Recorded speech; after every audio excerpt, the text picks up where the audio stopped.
All right, and welcome back, everybody, to the Conference USA Roundtable. I am joined with my fellow podcasting mates from the Conference USA Roundtable. For those, I would love. We didn't plug this the last two times we did this episode, but we're a lot of us here. I think all of us here are a member, except for Ben, of course, from March to the Pod. But a lot of us here are members of the College Huddle. So, those that don't follow us already, and that collaborative group, as we move towards the opening weekend of college football. The College Huddle is over 70 collaborative podcasts across Division I football. So if you're not getting enough of college football, especially from Conference USA with us, don't forget to stop by the Twitter account over there at College Huddle, as well as our website, thecollegehuddle.com. Plenty of write-ups, as well as fellow collaborative efforts on the podcasting front, which, of course, you'll hear from a lot of us as the season moves forward, as well as those of us here when we move into conference play. But gentlemen, we're here today as it was just posted on the Twitter account of at Blue Raider Pod. For those that missed it already, we have our offensive skill rankings that was posted and was voted on by all of us, and I'll pop that up for us now. Not very many surprises there at the top, but the honorable mentions we had quite a few sprinkling throughout the conference. So I'm excited to hear as we get started here. Sorry for starting a little bit late, but we'll go through here everyone as far as what their rankings were, who they had on their team, as well as maybe touch a little bit on your own programs for those that weren't mentioned. Give us some insight as far as the offensive skill position. So, I mean, at the top we've got no surprise, Liberty once again. So I'll turn things over to Ben for him to share a little bit about the Flames.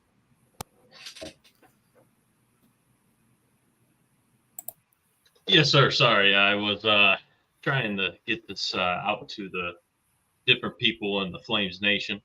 So yeah, man, we got a heck of a squad coming back. We've had a couple of transfers coming in.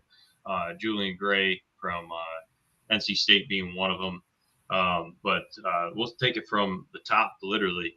Quentin Cooley. I know a lot of y'all might be playing college football 25. So you'll be playing Quentin Cooley at times. He's a bowling ball of a running back, and he had 1,400 yards last year. He's a guy that really doesn't go down when tackled. He was a guy that transferred from Wake Forest. He led the team in touchdowns as well. But there's some sneaky picks that I want to go through, and we can get into Trayon Sibley as well, who's a wide receiver who has the notorious moment now of what was it? I think it was like Midwest Sports or something like that. Had posted a video of him in college football where it was a trick play against Tennessee, and he decided to have a glitch and put the ball down at the 1 yard line. So he's getting a little bit of notoriety for that. But he was a route runner who kind of has more of a running back body.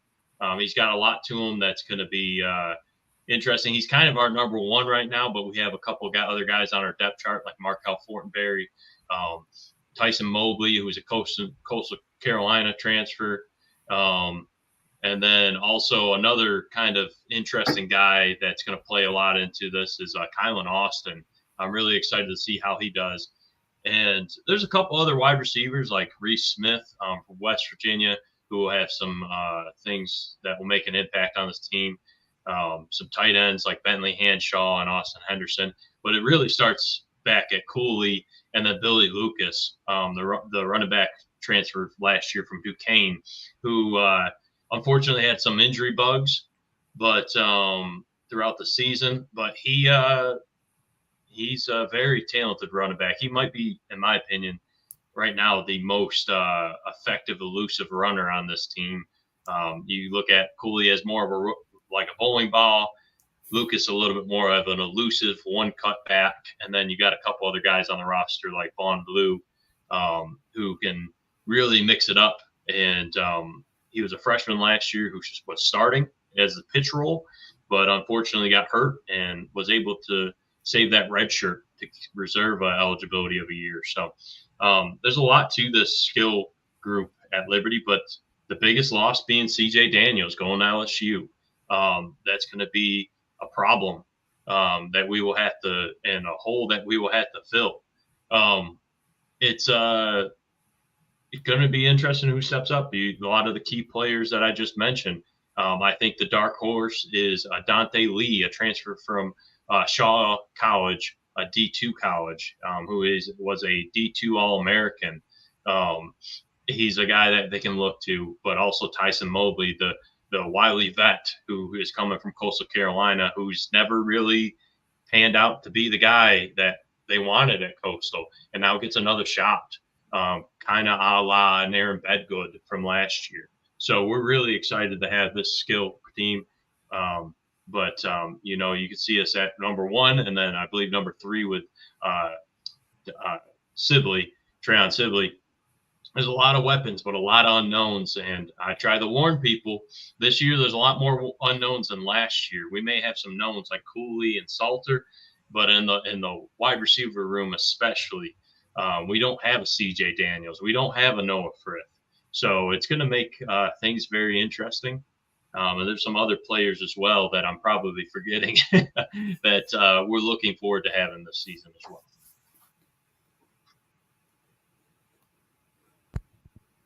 Is that the first time we've ever heard Ben be a little bit shaky about his team for once? I think that I heard a little bit of concern there about the wide receiver group. I mean, I had noted, you lose 4 of your top 5. I mean, is that genuinely an area that you think you're concerned? I mean, you run the ball so well. I think Liberty should be okay.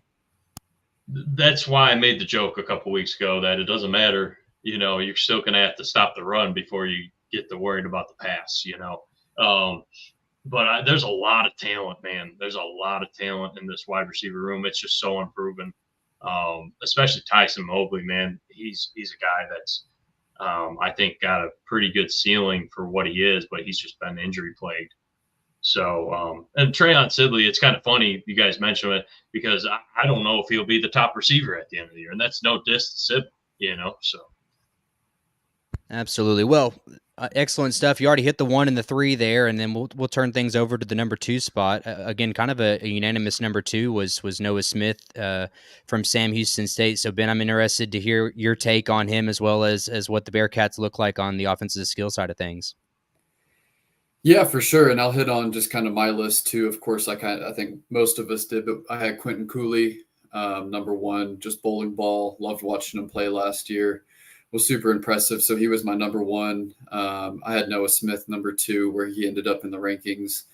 Sibley 3, so it was pretty much dead on there. And then had Sean Brown, tight end from Jack State, there at number 4. I think he's super impressive, can do a little bit of everything.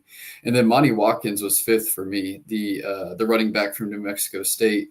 Wasn't their lead back last year, but averaged 10 yards a carry, 59 carries, 572 yards. And so I think he's the guy for them this year, and I think he's a guy that kind of flies under the radar. He was in our honorable mention section, but really like what he brings to the table. When it comes to Sam Houston, I think Sam Houston's a team this year where every position across the board, they're average except for the skill group. I think that's kind of the group that they're going to excel with this year. I think Phil Steele had our wide receivers ranked 2nd in the conference, only behind Liberty. So even kind of in the national media, it's getting some publicity. So starting with the receivers, obviously Noah Smith comes back, had a huge year last year, just really fits Brad Cornelson's scheme really well. Don't know if he'll have the same exact numbers as he did last year, just because we've brought in so many weapons and we're finally healthy. So I don't know if he's going to get as many touches, but just super talented. It's going to be really good. Ife Day comes back. He was our leading receiver the year we won the national title and the year after. So he was out all last year due to injury. So he's back. That's going to be a huge boost. It's his 6th year with us. I think he won the 100-meter dash in Texas when he was in high school. I think he ran a 10.2. So one of the fastest guys in the country. And then just continuing at the receiver position, you've got a guy named Quavez Humphreys, who I try to pub as much as I can, but just seeing him last year, he was hurt, but got to see him in training camp. Got to see him some in training camp this year, but I think he's the most talented player on the entire roster. 6'4", 225, can jump out the gym. I mean, just unbelievable what he can do. So those are your top 3. You've got, just a ton of depth at receiver. Malik Phillips had 450 yards last year. He's probably your number 6 guy. Simeon Evans is probably number 5. Simeon started the final game of the year last year against Middle Tennessee, only game he started. during his time at Sam Houston. He had 120 yards. You bring in almost 1,000-yard receiver from the JUCO ranks, and Michael Phoenix, and then you've also got Lonnie Atkinson, who's the top-rated recruit on the offensive side in school history going into his second year, and he took a big leap. So the receiver position is definitely stacked. At running back, you've got John Gentry coming back. He was your leading rusher from last year, can do a little bit of everything. Zach Krabachik is back. He was your leading rusher in 2022, but missed pretty much all last year due to injury. And then the other name to note running back is Jay Ducker.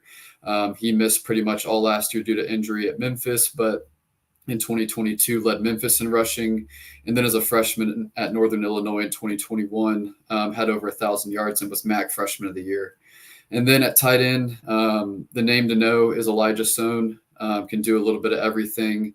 Most of the other guys that are in that unit are mainly used for blocking, but Elijah Sohn looked really good in the spring, can provide a lot in the passing game. So really excited about this skill unit. I think it's probably top 2-3 in the conference, and really excited to see what they do this year. Now, Ben, how do you make the case for the skill position units with the quarterback committee or the quarterback still at question? You know, it's hard to have confidence in those guys. So that's one thing I think is interesting. I don't disagree with your sentiment that they're tops of the conference, but with a question at QB, you know, where does that confidence come from? Yeah, I think no matter who starts this next year, it's really coming down to two guys, whether it be Jace Bauer or Hunter Watson. Bauer coming from Central Michigan, and then Watson won the JUCO national title last year. I think both of them are seen as an upgrade over Keegan Shoemaker.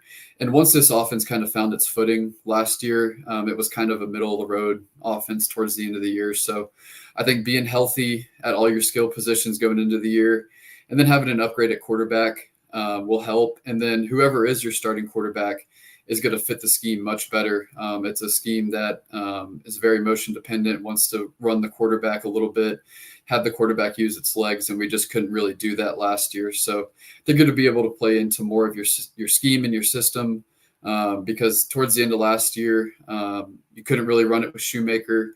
You were down to your eighth running back. You had a linebacker playing running back when we played Louisiana Tech. You were down probably 5 of your top 7 receivers. And so it was just feed the ball to Noah Smith as much as possible. And so guys being healthy, quarterback upgrade, and then a quarterback that better fits the scheme, I think has people excited. Absolutely. Well, good stuff from Ben. March to the pod there for Sam Houston State.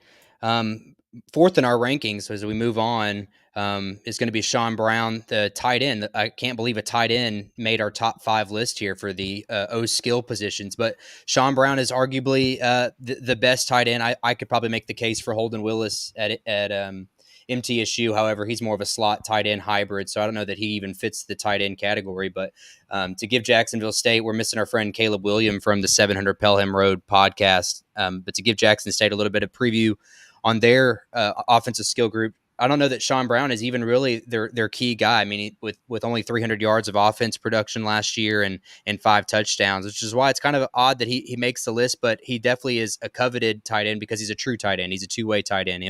He's a great run blocker, and he's obviously great in the passing game. But to preview Jacksonville State season, they've got a lot of transfers all over the field, so it's interesting to see what they're going to be capable of doing. I've got Tavarish Dawson, the transfer from Colorado, and then Brandon Spector, who's from Clemson. 2 guys that didn't have a lot of playing experience at the P4, but you don't make P4 rosters and get some starts there with by mistake. So we'll see what those guys are capable of doing. And then for the most part, it's going to be a running back by committee, at least on paper. And I'm sure that Caleb would have a little bit more insight into that. But when you look at it, they've got Ron Wiggins coming back from injury, 500-yard running back, 5 touchdowns in only 7 games. You got Andrew Paul, who actually made I believe did make the honorable mention list. The transfer from Georgia, played quite a few games at Georgia. Highly coveted running back out of high school when he committed to Georgia. So that's kind of an interesting name to see where he pops up on Conference USA's list of running backs by the end of the year. And then Trey Stewart, who is a D2 transfer from Limestone University. Nearly a 1,400-yard runner. It's tough to kind of gauge where those guys fall when they go from D2 all the way up to FBS, but he has the numbers. He had the pedigree in his years there at D2, so D2 Limestone. So it'll be interesting to see again what happens with Jacksonville State in the offensive skill position with all these new pieces that they have. But lastly, we'll turn into our fifth spot, who is, again, I don't think a surprise to many with Dalvin Smith there from WKU. And talking on behalf of Western Kentucky is Topper Talk. We've got Stephen Moffitt with us. Stephen, tell us a little bit about those toppers. I do have one correction to make to the Bens. The Bens were tied for number 2 in the wide receiver rankings in Phil Steele's book. WKU was the clear number 1 in that position ranking. So let me dust that book off and puff the chest out a little bit, because it's kind of crazy to think that you lose a Malachi Corley, a 3rd-round draft pick, all-time great wide receiver here at Western Kentucky, and you're still have the best wide receiver position group in Conference USA, but I think it's really not even close. And when I made my top 5 list, I was very WKU heavy, just admittedly biased. I did have Cooley and Sibley were my 1 and 2. I had Dalvin Smith as my number 3. I think he's really going to benefit from having a more athletic quarterback behind center this year. Probably the worst kept secret in conference is that TJ Finley is, going to be the heir apparent to the QB1 job. Right now it's up in the air, on paper, is it going to be Caden Veltkamp or TJ Finley? But just the pedigree TJ has, it's going to be him. And he's just a stud of an athlete and just going to make this offense better. And I really think, the offense that a lot of the new teams in Conference USA saw from WKU last year wasn't indicative of where we've been over the last decade. When we've been, a top 3, top 5 scoring offense and passing offense, we've led the FBS in passing for the last 10 years. So just so many injuries last year across our skill positions, put a lot of pressure on Malachi Corley. But this year, looking at the team, having Dalvin Smith coming in on paper right now, he's wide receiver 1 for us. He really capped off last year with that huge game against ODU in the bowl game. 3 touchdowns, had just a couple ridiculous one-handed grabs. He's just a freak of an athlete. He's always been kind of a gadget, gimmicky player for us. But because he's been buried behind so many really, really good wide receivers, several that are going on to play pro. And now he's going to get his chance to just shine. And he's, 6'3", was a heck of a basketball player when he played in high school. Just one of the best athletes I've ever seen on the field. And I can't wait to see him shine in that wide receiver role. And then I had Elijah Young as my next skill player. I think we saw the last couple of years that we have been really running back by committee.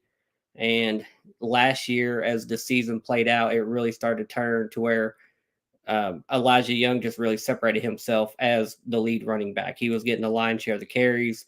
He was making the big plays, breaking tackles, good blocker, can catch the ball in the backfield. Just a really, really explosive player when he has the ball in his hands. And that's really what we predicate our offense around, is just putting guys in space and let them go make a play.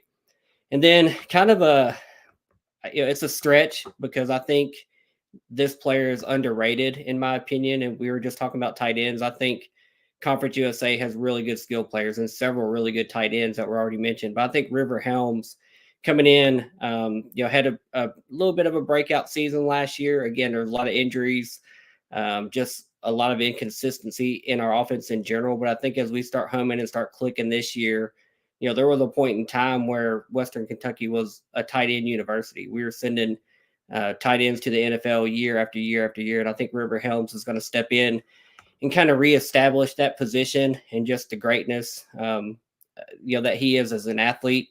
And then just continue to look at our wide receiver room and why I think we're just so deep and dangerous there. We have Mike Matheson coming back from injury.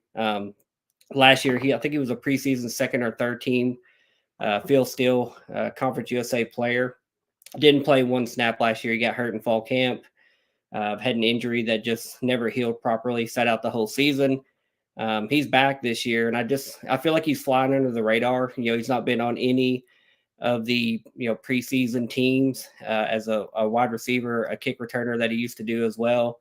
But he's going to be right there. He's dangerous. If he gets the ball in his hands, he's explosive. He's fast. I think he's going to wake people up and make them remember who he is. And then I keep putting shine on Keyshawn Johnson, a transfer from Alabama State that we have. I really think that he's going to be a player that steps into that Malachi Corley type of role, He really has that build and that athleticism and that aggressive running style that Malachi had. You can't teach somebody that goes out and seeks contact and wants to run through somebody instead of around somebody like Malachi did. And I think Keyshawn is one of those types of players.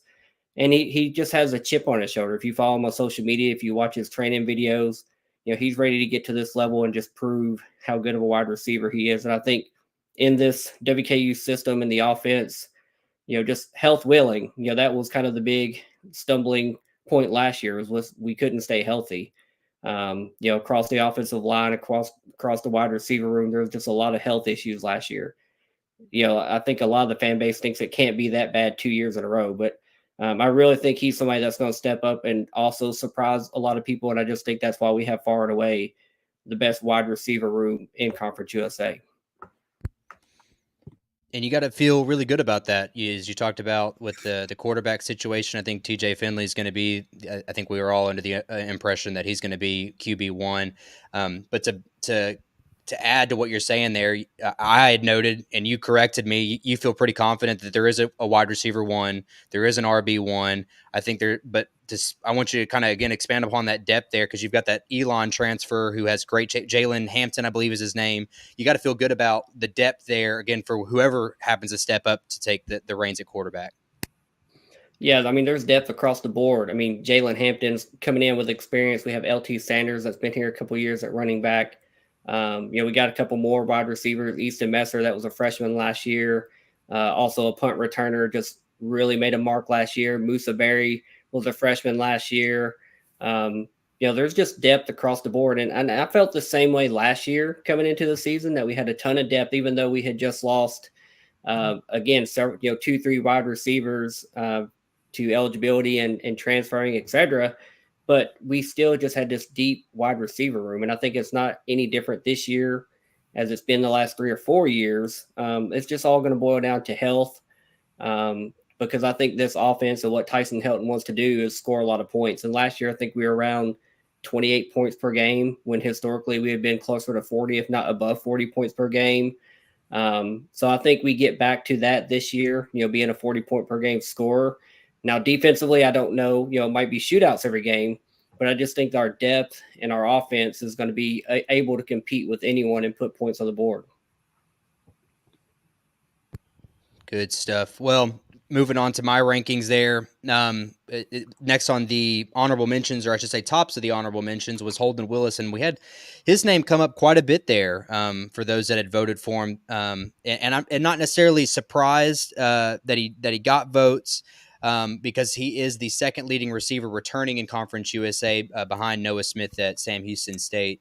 So one thing that's interesting with his game and what MTSU is going to be doing this year is we have a new offensive coordinator, obviously a new head coach. So really, we don't know exactly where he fits into that new system. I preface that he's going to be kind of a hybrid. We saw him in the spring game where he played the slot.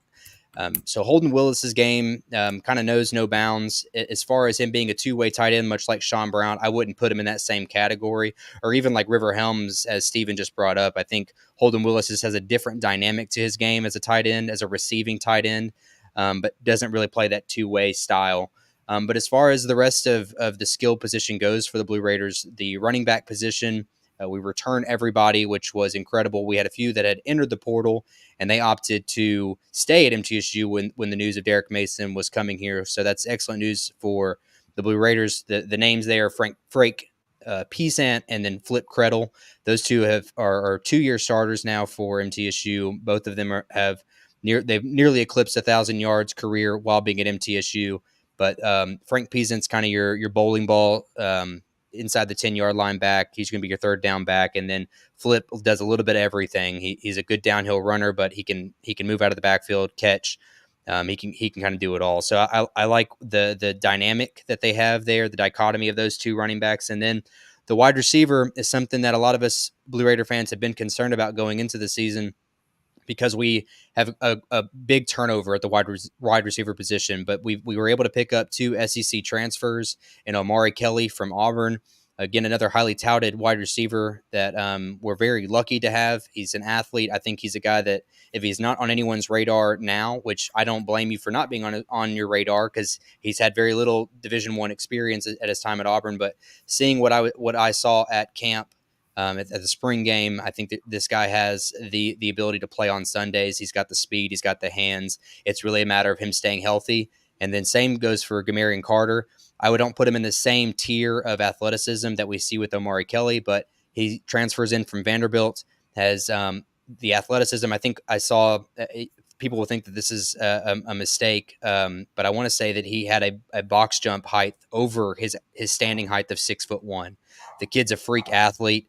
I'll be interested to see what he's capable of doing this year and see where he fits into the system because, again, I don't consider him even wide receiver 2 right now. He may be a guy that fits into the 11 personnel third wide receiver option. So there's a lot that is to play out when fall camp opens up this week for the Blue Raiders to see exactly what the depth looks like at wide receiver because it's just there's not a lot of guys there behind Omari Kelly.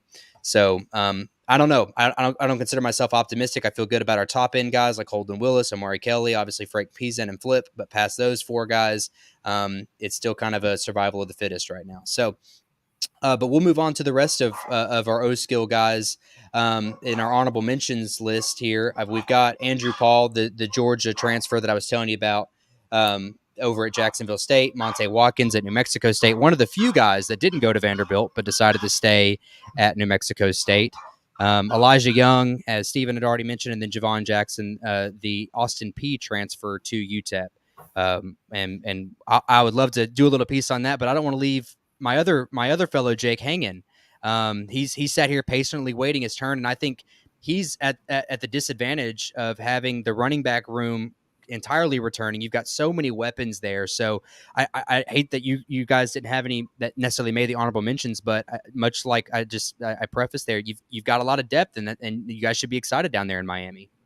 Yeah, no, absolutely. I think that the fact that no FIU Panther made the list is kind of insane, at least at the very least an honorable mention spot, because we have a couple of really high-quality players that we're excited to see develop this season as they get a bit more experience under their belt. But as far as 1, 2, and 3, I of the O-skill position list, I think it absolutely makes a lot of sense. I would have personally snuck Dean Patterson at the 5 spot of this list. Dean Patterson is bringing a lot of excitement to the wide receiver position here in the 305. He made the All-CUSA preseason second team for both Athlon and Phil Steele. Funnily enough, he's usually regarded as a better punt returner than he is a receiver, but he's still such an amazing receiver. He's had some of his best games against high-quality opponents, such as Liberty and Western Kentucky. He even had a monster game against Arkansas last season of the SEC. But no, as far as experience in the wide receiver position goes for FIU, there's no one that I feel more confidently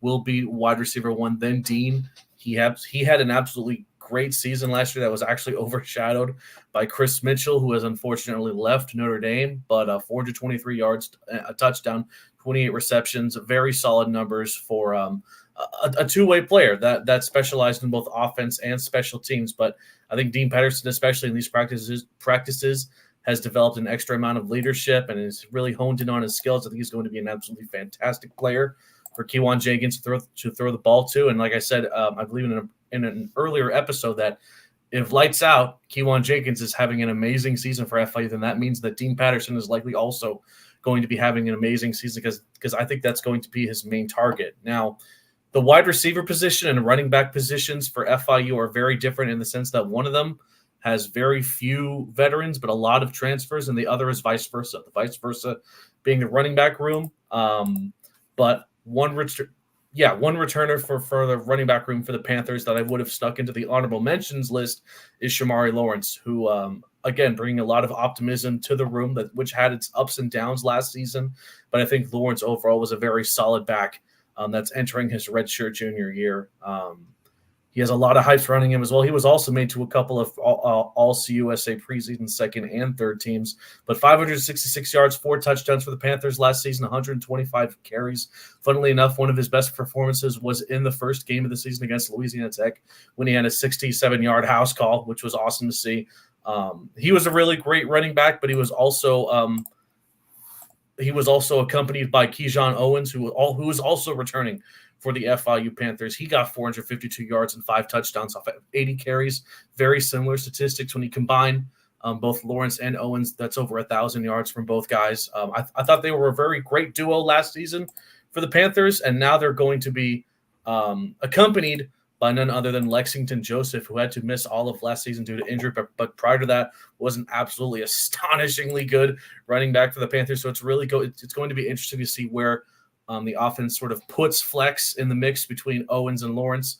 But yeah, as his final season with the Panthers as a grad student, you also have to really feel confident that Lexington will get plenty of snaps and that he's going to be absolutely amazing. 536 yards in the 2022 season. I mean, it says enough. He was absolutely tremendous. And now we have a 3-headed monster at the running back position. To go back to the receivers, like I had mentioned, we got a bunch of transfers, but I want to highlight 2 specifically right now. The first one is Desna Washington, formerly known as DJ Washington, transfer from New Mexico. He's a 6'5" grad student that has really good route running and really good hands. And the fact that he's that tall could prove that he could be a great option as far as double coverage or even just lobs deep to the field. I'm very excited to see how he performs in an FIU uniform week 1 against Indiana. I'm that excited to see how he could, if he deserves to be in that wide receiver 2 position. I mean, it's very exciting to see. And then aside from that, I also want to highlight Nazaviah Burris. He's a grad student coming from the Stetson Hatters of FCS. He's basically one of the best receivers Stetson has had in a very, very long time. I mean, and he didn't even play that much last season because he redshirted early, but still very solid statistics for his time with the Hatters. And that's pretty much how I see the difference between receivers and running backs. Very different as far as who's on the rosters, but they both have a lot of talent. Some of it kind of obvious because of the veterans, and some of the others will have to wait and see how they perform in an actual game. But aside from, I do want to quickly mention tight ends because FIU is one of those offenses that don't really prioritize tight ends as far as actual skill positions. They pretty much treat them as additional blockers, but do keep an eye out on Rocky Beers, one of the best names in college football. But no, Rocky Beers had a couple of really great highlights last season for the Panthers. He was the only tight end that actually caught a touchdown last season for FIU, and it was in the season finale against Western Kentucky. But no, he's a really good player and obviously a very solid blocker as well. So interested to see what he can bring to this team as well. Yeah, I'm glad you mentioned the all college football name Rocky Beers there. I was excited to get him a little highlight, but I want to put it back on you there with the depth you talk about at wide receiver and running back. I mean, how do you see that PT playing out for those guys? I mean, that's quite the logjam. You've got nearly 600-yard rushers, or at least at some point in time. So, I mean, how does that logjam work itself out for you guys? I do want to mention that Rocky Beers' brother, Rowdy Beers, also has an absolutely insane top-tier college football name. However, he's actually leaving the program to pursue becoming a firefighter, so we, of course, wish him the best of luck. But, yeah, there's a lot of big bodies in that wide receiver room, that all of which could earn the wide receiver 2 and 3 spots.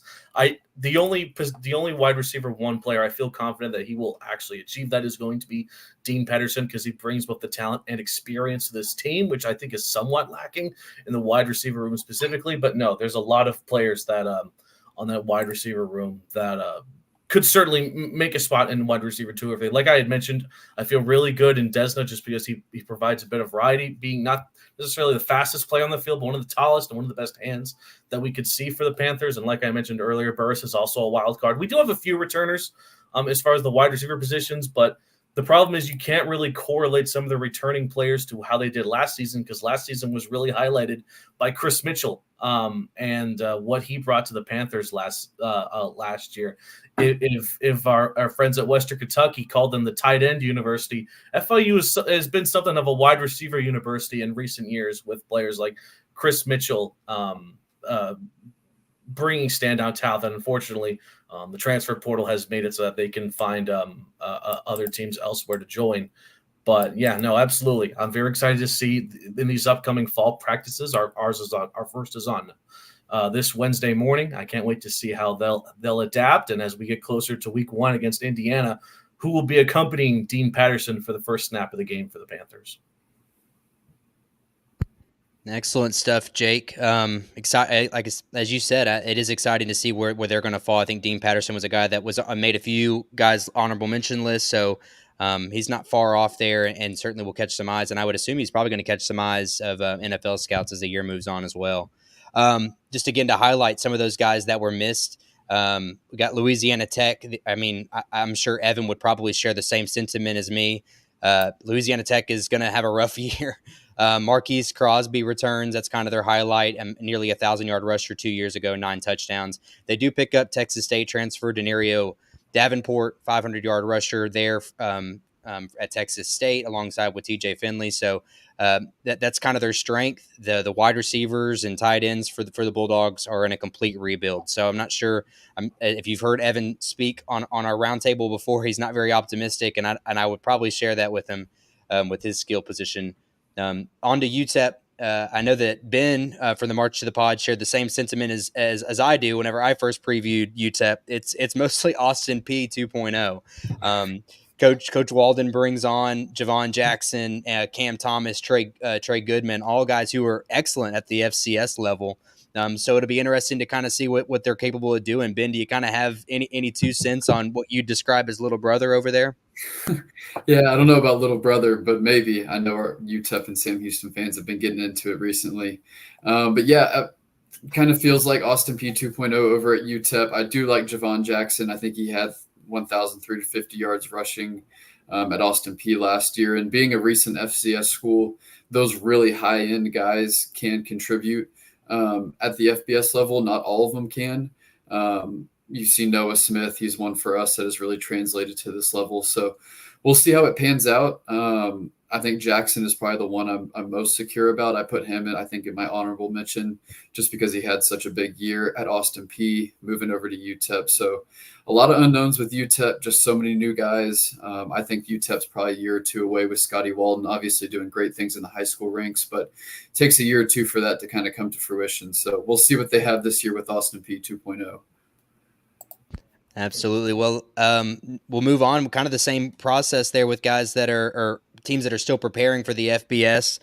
Kennesaw State, the entire team for the most part sat out last year in preparation for FBS. I think a name for a lot of people to keep an eye out on, and it's very easy to get confused because I did all the time whenever I was doing a preview for this episode was running back Michael Benefield and then wide receiver Gabriel Binyard. So Benefield, 400 yards on 4 touchdowns, 8 games last year, and then Gabriel Binyard, the wide receiver, who I think was going to end up making Conference USA probably second or third team by the end of the year. In just 4 games last year, 4 touchdowns, 300 yards, and all of those were against FCS opponents that I think the number was 3 of the 4 made the FCS playoffs last year, so not necessarily slouches either for FCS games. So Gabriel Binyard, a name for the Owls to keep an eye out for. And for those that are listening now or listening in post-production, tap our friends over at Owl Chat Podcast. Get them on the show. They're a part of the roundtable, believe it or not, but they've been real difficult to get a hold of, and so we'd love to hear their take on it, as well as the other Kennesaw State fans. I know you guys are just as excited as we are to be joining the conference. And then lastly, I'll talk about New Mexico State. The transfer portal has completely demolished them, as we all know. It's a bunch of JUCOs. The one that I did mention was Monte Watkins, who made our honorable mention. He is kind of a threat in the backfield, really speedy back. So outside of him, the rest of them is just a bunch of JUCO guys. So I don't really want to spend too much time because I don't know what to expect from New Mexico State. I don't expect a lot, but I expect very little from those guys. But as we wind down the episode, guys, this is a topic that I had saved for the last episode that we had to throw out for technical difficulties. But now that we've got a few of us here, I'd love to hear your take on it. If you had an opportunity to look at the Vegas odds for each team's over/under, and I don't have a graphic here to post up for it, but just some things that I thought stood out. And while those of you are here, I'd love to hear your take on it. The big number that stood out to me was Liberty at 10.5. I think some could view that as probably the perfect number. I think a lot of people see it at 11-1. But Ben, I'd love to hear your take in regards to where that 10.5. You think over under? Is that a good fit? What do you think? I'm going under. Uh-oh. Whoa. I might have Calm down. Somebody. All right. Whoa. What? Okay. We're good here. I got a couple of people watching me, I guess. I don't know. I'm still here in Lynchburg, so you just never know when you say that type of stuff. But I really do believe that we're going to go under this year. It sounds terrible, but I think the Conference USA is a lot tougher this year. Yes, we've improved greatly, but we do have to play App State, and I think ECU is going to be very much improved, and I think people are going to be a little bit shocked with those two games. I think we lose one of them. I really do. Yeah, it's really hard to say. That's, I guess, why I'm stumbling over my words and umming so much. It's hard to describe because Chadwell said back in spring ball, because we had an early spring ball, so we had a kind of an early preview. So I haven't really thought about this team for a little while, in the sense of like had the deep dive. I've been doing some research here and there and trying to watch some highlights here and there. With the busy life that I have right now, it's going crazy, especially in summertime with my career. I've kind of sat back and pondered on it, but I really do think we're going to go under. And Chadwell said in the spring, I meant to say this. Chadwell said we're going to be a better team, but that doesn't mean a better record. And I really believe that. So I see us going 10-2. I really do. I'm going to stand by that until I see what this offense looks like without a true number one receiver. So Humble from Ben. I hope he's all right. This is a different look from Ben.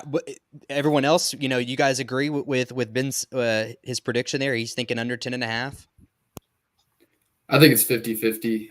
And I think I was listening to Josh Pate. Most people know who Josh Pate is the other day. And I think on FanDuel, Liberty has the best odds to go undefeated of any team in the country this year. Not saying they will, but I just thought that number was interesting. I think it's 50-50. Maybe lose a conference game, lose an ECU, App State, maybe. And so we'll see. I think it's 10 or 11 wins, no fewer than 10. All right. Well, then, yeah, I don't think we go any lower. So. Yeah, I think that's why I said it's a waffling number at 10.5. I could see it 10-2, 11-1. Neither one of those would really surprise me. So I think Vegas, as they always do, seem to hit it on the head there. But our next highest past Jacksonville State's at eight games, and then Western Kentucky. Steven, you're at seven games is what the DraftKings has you at. I thought that was kind of a low number given their recent success, but what's your take on that? Yeah, I've seen 7. I've seen 7.5 being our over under, and I think that's probably a pretty perfect. 8.5 would have made it a really tough decision because I think we easily could. We could lose 3 of our out of conference games. Alabama, you almost can chalk that one up.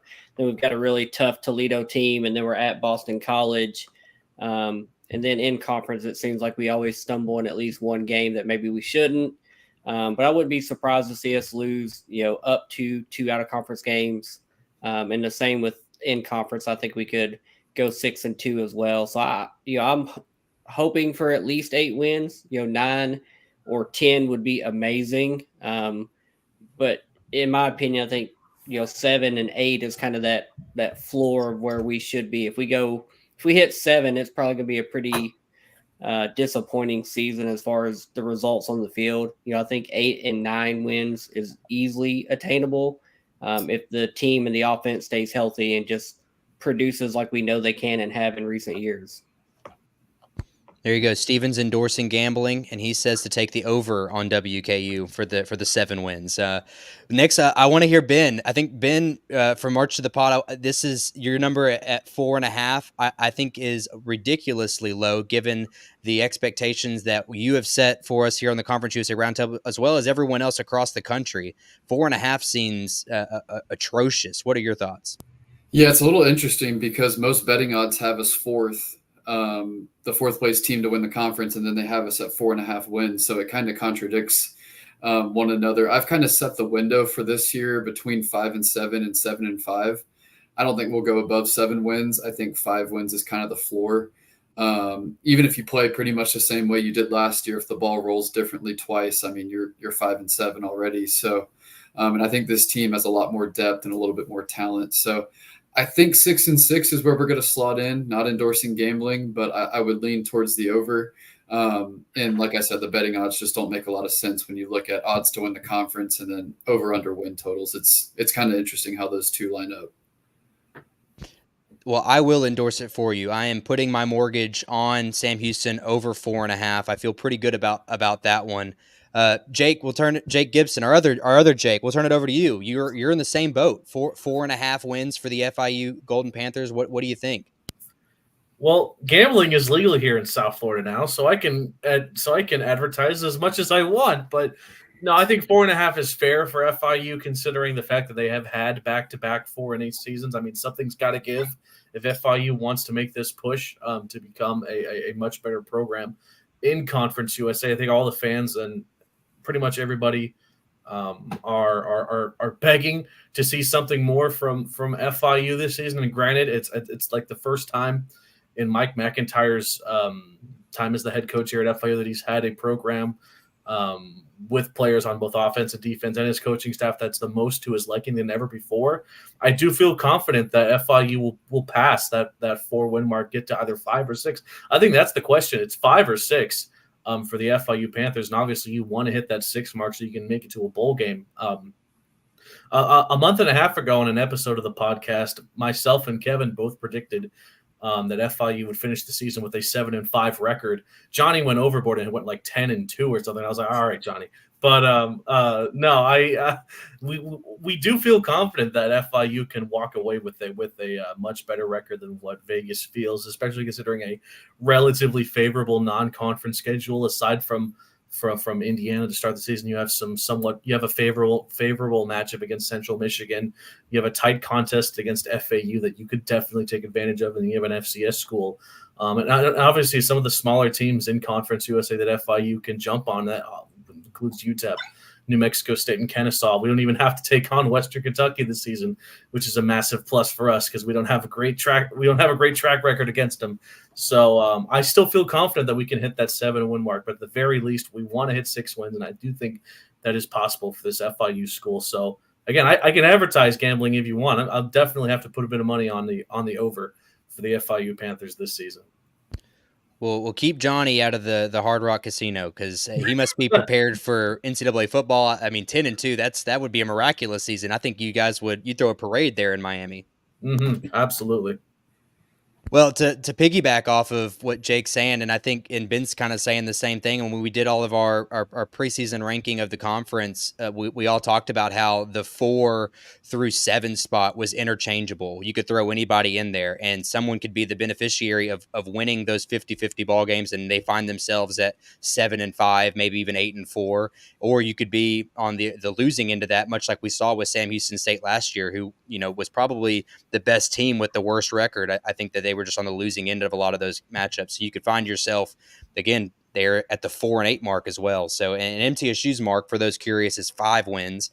And whenever we had gotten Derek Mason on the show back in the spring and we got to watch a little bit of the practice, I predicted around a 5-7 mark as well. If we could get the 6 wins, that would be absolutely miraculous. I think, again, we would probably throw a parade for Derek Mason because he has nearly 60 guys that has signed from either high school or junior college. So it's an entirely new roster. I think we're top 5 in the country in roster turnover.